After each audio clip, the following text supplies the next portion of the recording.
நம்ம WhatsApp channel subscribe பண்ணலன்னா டிஸ்கிரிப்ஷனில் இருக்குது லிங்க்கை கிளிக் பண்ணி ஜாயின் பண்ணிக்கோங்க. ஹாய், வணக்கம், குட் மார்னிங். MAS Rainman. இனிய காலை வணக்கம். இன்றைய வானிலை நிகழ்வு பார்க்கறதுக்கு முன்னாடி இது என் தனிப்பட்ட வானிலை அனுமானம்.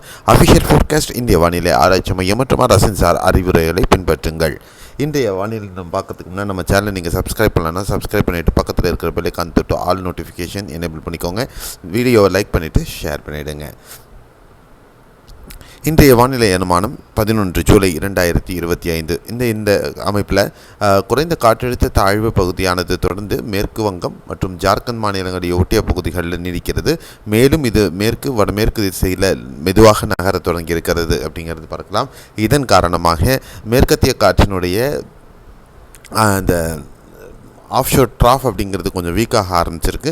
இதனால் மேற்கு கரையோர பகுதிகளில் மழையின் தாக்கம் சற்று குறைந்திருக்கிறதுக்கான வாய்ப்புகள் இருக்கும். அதனால் தமிழகத்தில் மற்றும் ஆந்திர பகுதிகளில், ராயல்சீமா பகுதிகளில் இன்று முதல் இடிமழை அதிகமாக, அதாவது வெப்பச்சலன மழை அதிகம் பதிவாகிறதுக்கான வாய்ப்புகள் தொடங்கக்கூடும்.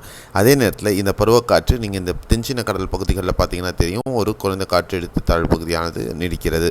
இந்த இரண்டு நிகழ்வுகள் இருக்கும் பொழுது இந்த தென்மேற்கு பருவக்காற்று முழுவதுமாக இலங்கை ஊடாக அது முழுவதுமாக தென்சீன கடல் பகுதிகளில் இழுத்து கொண்டிருக்கிறது.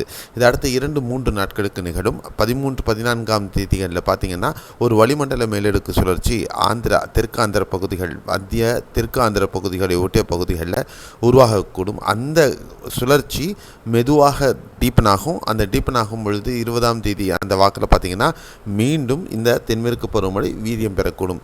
13, 14, 15 தேதிகளில் மேற்கு கரையோர பகுதிகளில் ஒரு சிறு கனமழைக்கான வாய்ப்பு. அதுக்கப்புறமா 20ஆம் தேதிக்கு மேலாக, குறிப்பாக 24, 25 முதல் 28ஆம் தேதி வரலையும் மேற்கு கரையோர பகுதிகளில் பலத்த மழைக்கான வாய்ப்புகள் இருக்கும்.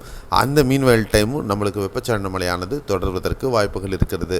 அது எப்படிங்கிறத வரக்கூடிய நாட்களில் பார்க்கலாம். அடுத்த 24 மணி நேரத்திற்கான மழைக்கான வாய்ப்புகள் பொறுத்தவரையிலையும் கேரளாவில் கண்ணூர் மாவட்டத்தில் பலத்த மழைக்கான வாய்ப்பு இருக்கக்கூடும். மற்ற மேற்கு தொடர்ச்சி மலையை ஒட்டிய தென்கேரள பகுதிகள், இடுக்கி, பத்தனம்திட்டா, கோட்டயம் மற்றும் கொல்லம், திருவனந்தபுரம் மாவட்டங்களில் மிதமான மழையும், எர்ணாகுளம், திரிசூர், பாலக்காடு, மலப்புரம், கோழிக்கோடு, வயனூர் மற்றும் காசர்கோடு மாவட்டங்களில் பரவலாக மிதமானது முதல் கனமழையும் பதிவாகும். கர்நாடகத்தில் பொறுத்தவரையிலும் காவிரி நீர்பிடிப்பு பகுதிகள், கொடகு ஆக மற்றும் தட்சிண கன்னடா பகுதிகளில் மிதமானது முதல் கனமழை ஒரு சில பகுதிகளில் மட்டும், உடுப்பி மற்றும் உத்தர கன்னடா, பெல்காம், தார்வாத் ஆகிய மாவட்டங்களிலையும் மிதமானது முதல் ஒரு சில பகுதிகளில் மட்டும் கனமழையும், கோவா மாநிலத்தில் கனமழைக்கு வாய்ப்புகள் இருக்கும். பெங்களூர் உள்பட மற்ற ஏனைய மாவட்டங்களில் ஒரு சில பகுதிகளில் லேசான மழை பதிவாகிறதுக்கான சாத்தியக்கூறுகள் இருக்கக்கூடும்.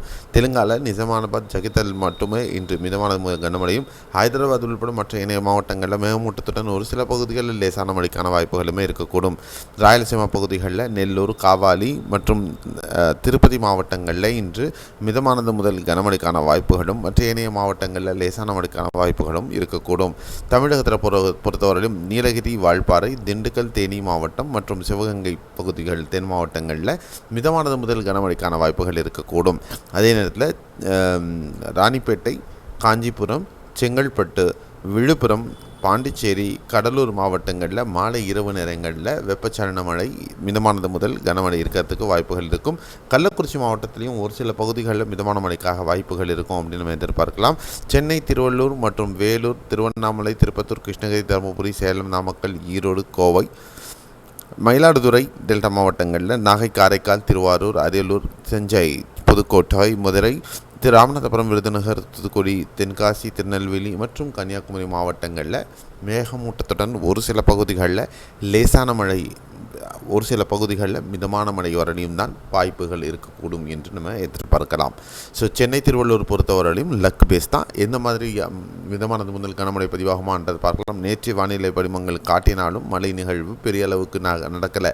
ஸோ இன்றைக்கி எப்படி நடக்க போகுது அப்படிங்கிறத நம்ம மெட்டீரியலைஸ் ஆகிறத பொறுத்து தான் பார்க்க முடியும். ஸோ மீண்டும் அடுத்த காணொலியில் பல தகவல்களுடன் நான் உங்களை சந்திக்கிறேன். தினசரி வானிலை அறிவிப்புகள் தொடர்ந்து பெறுவதற்கு நம்ம சேனலை சப்ஸ்கிரைப் பண்ணிவிட்டு பக்கத்தில் இருக்கிற பெல்லைக்கான் தொட்டு ஆல் நோட்டிஃபிகேஷன் எனேபிள் பண்ணிக்கோங்க. வீடியோவை லைக் பண்ணிவிட்டு ஷேர் பண்ணிவிடுங்க.